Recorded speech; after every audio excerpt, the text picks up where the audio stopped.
خرج. أين الإيجار؟ تمام سامحك وين جاء أم الكل؟ لا تعرفني ولا أعرفك. لا إيجار ولا شيء. هي عندنا. لا بس ولا شيء إيجار. في 10,000 ريال غالي. يا أخي دحين والله ما ده حاجة. أنا ما أعرف. اصبر علينا بعدها يا عم الكل مالك. خلاص لا وجهي.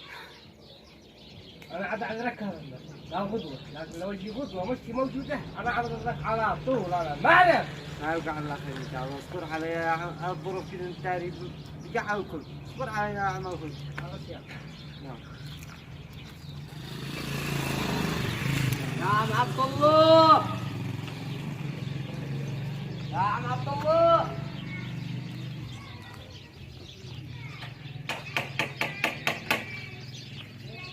لا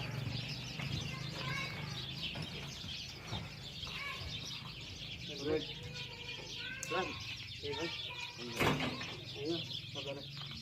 هذا الذهبي ما هي غلط. من هو؟ من انت يا اخي؟ ما ترى يا اخي من واحد من هذه وترمين عندك. من انت؟ من محمد. ها؟ من محمد. جارنا بجنبنا. ايوه الله يحفظك.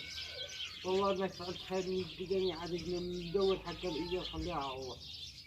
كم يا اخي؟ صابر الله يعينك. صابر.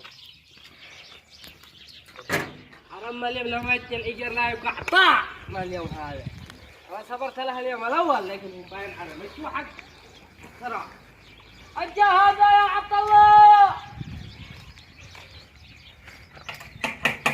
أنا أعطيك سنة باين عليه. أجا هذا. يجي. الإيجار. لا سلام عليكم أنا أشيل الإيجار. 10,000. نحن انا قد جبرت لك زاد يا عم الكل يعني كيفهم؟ انا قدرت جبرت له هذا. كم هذا؟ شري احنا سدينا 10,000 ريال اليوم، بس كم هذا؟ 1000 2000 ما هذا؟ الجر 10,000 يا اخي ما جبرنا له هذا ما مشيش هذا مشي 10,000 الصبح اذا ما وفيت 10,000 طلع من بيتي. يا اخي انت عاد جبت له وجهي. انا ما عليك جبت لك حتى من البيت يا صلاتك انا ما عليك شفتي 10,000 خطوه الصبح طلع من بيتي. احسن نفسك يا اخي خطوه الصبح لا مشي جاهز رحله. مع السلامه.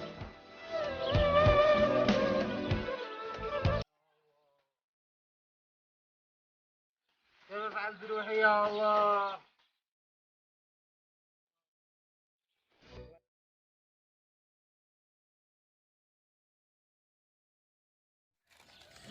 السلام عليكم ورحمة الله وبركاته.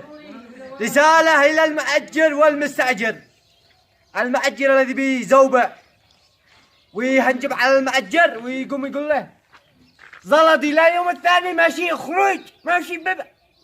الناس في حالة ضعيفة، الناس بيموتوا جوع، يلا ما لقوش ما ياكلوا. ودي تدور لي الإيجار. استحي على نفسك. قاعد رجال، لا انت رجال وقاعد سير تلقس فجعت لي تلقس ادي ابوك ادي ما عاد اخذ رجالك. الناس تعبين حالتهم حالة اصبر لهم حتى شهر عادي. كل خير أزمة جاي يقول لي. أما المأجر الذي بيزوبع والكل المستأجر قصدي المستأجر لو ما يجي باسمه مع الزلط ذي ويتماطل ويهرب والزلط في جيبه غير بيتماطل بيقلد انه مسكين ومدي معه. هذا النذالة هذا بز حقك وانت داعس على يا مأجر. أما انه مسكين وبيدور ما ياكل وتشيد بالذهب القصد بنقد. خلوني اسب